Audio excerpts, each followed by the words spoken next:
All right. Welcome so much, Lauren, to the Self-Care Summit. We are excited to have you as part of our speaker series. We actually don't have a great deal of history in the past, so tell me a little bit more about your practice. Hello, thank you for having me. I'm so excited to be here and to get to share this with you. My background is actually not, didn't start off in this sort of this sphere. My professional background is in special education, so I actually have a background working with adults with intellectual disabilities and adults with physical disabilities. And it's been funny because I'm in a transition from that sort of sector into a sector where I feel very passionate about helping women reclaim their power and their bodies and their sensuality. So it's been quite a transition. It's been very interesting for me to be shifting into this sector. So my background is in essential oils. So I'm a wellness advocate for an essential oils company. And through that, I have been working to help create sustainable and authentic self-care practices, I'd rather help women curate their own authentic self-care practices that really targets sensuality, femininity, and reclaiming their feminine power. That's exciting. I can't wait to see what the I know that they've been drafted. I haven't heard them yet, so I'm very excited. Seen as our focus on this particular summit is truly self-care. Mm-hmm. Your biggest obstacle with self-care in your life? I would say that self-care is something that I've been working on incessantly for quite a few years now. I've been in a huge life transition as well. When I was studying special education, I was also on the side, I was powerlifting, so I was very, very into like strenuous physical activity. I was very disconnected from my body, very disconnected from, my intuition, very much in a state of force all the time with everything that I was doing. And so through my recovery with that, I had developed an eating disorder and I had gone to therapy for that. I really began to understand what self-care was and why it was essential. But it wasn't a smooth transition for me. It's not like I just magically discovered self-care and I implemented it and my life was changed. It's actually something that I have to work on every single day. And that's why the word authenticity is so important to me, because I feel like self-care is such a big concept that's so it's fantastic, it's amazing, it's everywhere now, and it's important because people need to be taking the time to care for themselves. But it's also easy to get lost in a world full of different practices and not knowing what resonates with you and how to actually create a self-care practice that is intuitive as well. So one of my biggest obstacles, I think, is being a Gemini and being very curious and wanting to learn, going out there and like learning all of the self-care things, yoga, meditation, millions and millions of different practices, and then being stuck here like I need to perform self-care. So making it like a sort of trying to prove myself with all of these practices, or trying to find the time, just really like finding balance. And what I came to understand was that if you're not practicing your self-care from an intuitive place and an authentic place, it doesn't have the same effect as when you're really tuning in and listening to what it is you need. And sometimes that's not a big extravagant self-care practice. Sometimes that's just taking 1 second to sit and pause and connect to your body or your breath. And so my challenge has definitely been to find that authentic space, that authentic practice or practices, and really learning to shed the guilt or the sort of the idea of getting it right or doing it well, or it's not a competition, it's not a sport, it's a state. You need to, it's like a homecoming, if that makes sense.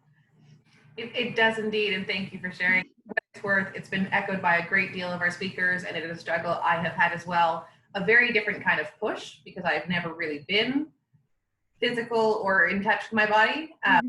But it is something that is echoed from everybody, especially amongst our speakers, about not having an easy path with it. And that's one of the reasons why we do this type of work, is that we've learned a lot of things along the way, but we've also learned a lot of tools. So I'm very excited to have you on the team. Now that you work with a lot of women, what are some of the obstacles that you see in your clients? I think it comes down to not knowing where to start. A lot of women here, we hear a lot about self-care, and sometimes self-care is promoted as like you need to go and buy this, or, treat yourself by spending a ton of money, or, investing in all kinds of expensive courses, or, eating in a very specific way. Like it becomes sometimes something that seems unattainable or overwhelming, just because you might not know where to start, or you might be completely disconnected from yourself, from your body. You might feel super overwhelmed with where you're at. And so I think that a struggle for a lot of people is finding that starting point, and also trusting, because when you're not connected to your intuition, and when you haven't learned what it feels like to listen to that inner wisdom or guidance, for sure it's difficult to trust and just to let go and surrender into this sort of space of trusting that you know what's right for you, and not everybody around you, not the voices and the narratives that we hear from our society. So I think really it comes down to the struggles that women have, or people in general, is A, where do I start? B, what do I do? And C, how do I do it right, so to speak? Which, if you ask me, there is no way to do it right. But to do it right is to do it for yourself. And yes, that's where you bring in that intuition and taking the time to connect with oneself. And I know the concept of guilt of putting ourselves first has also come up. Yeah, for sure. Times from a few different speakers. So I, again, completely, that is exactly why we are grouping you all together, to put you guys into a perfect week to develop that self-care into a deeper self-love. And I think that's why it's interesting as well, because a lot of times we tend to think that we need to take a certain portion of our day and dedicate it to some luxurious, complex self-care routine that involves like 17 different body lotions and a 2-hour yoga practice. It's not really the case. I think what's important to me is to recognize that self-care can really be like a split-second thing. It can be accessible anywhere at any time. You don't need to always have tools and equipment, or whatever equipment, like you don't need to have access to all kinds of things. You can really care for yourself moment to moment just by tuning in, and that takes time and practice, but it's definitely something that's possible. So excited about everything that you're going. I can't wait to see what you have in store for us. What is one of your favorite success stories or milestone moments that you've had a chance to witness or embody yourself with starting self-care? I think that, a lot of the times it's not in some grandiose, for me at least, it's not in like this grandiose discovery, because those do happen sometimes where we, hit these sort of breakthroughs or whatnot, but it's from day to day. It's like the small little moments, it's the small accomplishments, it's when you catch yourself when you normally would react, but you're responding from a grounded place. When it's just like, it's in the little tiny things from day to day. For me, a big one would definitely be discovering my love for dancing, because when I was a weightlifter, I was so disconnected from my body, but I was always trying to perform with it and show it off from a very look at me, look what I can do, a very superficial space, because I hadn't learned to connect with myself. I didn't learn that I was worthy outside of that space. And so forget about dancing. I would never have danced in school. I'd never dance at the dances. I'd always be the bench warmer. Never, ever, ever thought that I would be able to feel comfortable in my body to dance in front of people, or just to move, like just to feel liberated in my own home. So that's a huge thing for me. And that took a lot of self-care, like from moment to moment, the little things that built up to this, like, wow, I love to dance, and I dance all the time, and I never stop dancing, like intuitive movement, I'm not sure if that answers your question, but I think one of the biggest things for me was like, that's when I knew I touched a certain freedom that I hadn't tasted before. I call those stackable wins. They're all the ones that you don't really notice along the way, and then you look back and you realize how far you've come. Mm-hmm.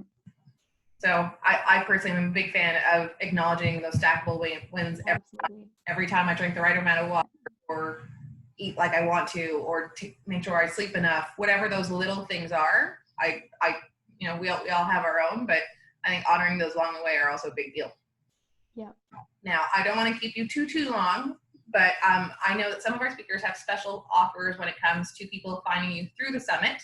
What do you have going on in your practice right now that you're offering?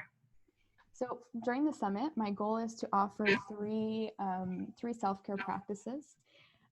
Just hold on, I'm going to pull them up because I don't want to miss any details that I had written down. So the first one that I was going to offer is there's going to be a meditation portion. So then for me, an important part of my self-care practice is to make sure that I'm grounded. I can be very spacey in my head, overly analytical. So part of reconnecting to my feminine, to my sensuality, to my power is really to be grounded.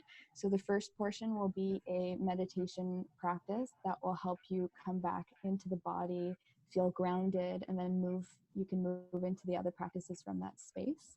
The second practice will be a self massage using, I'll be recommending an essential oil or an essential oil blend, and really connecting to the body through touch and through sensation, which puts emphasis on sensuality. So reconnecting to your feminine, super important to me, and it's one of my biggest self-care practices. And the third one is going to be a little intuitive movement practice. So a little bit of yoga, a little bit of dance, a little bit of just moving and learning what feels good in your body.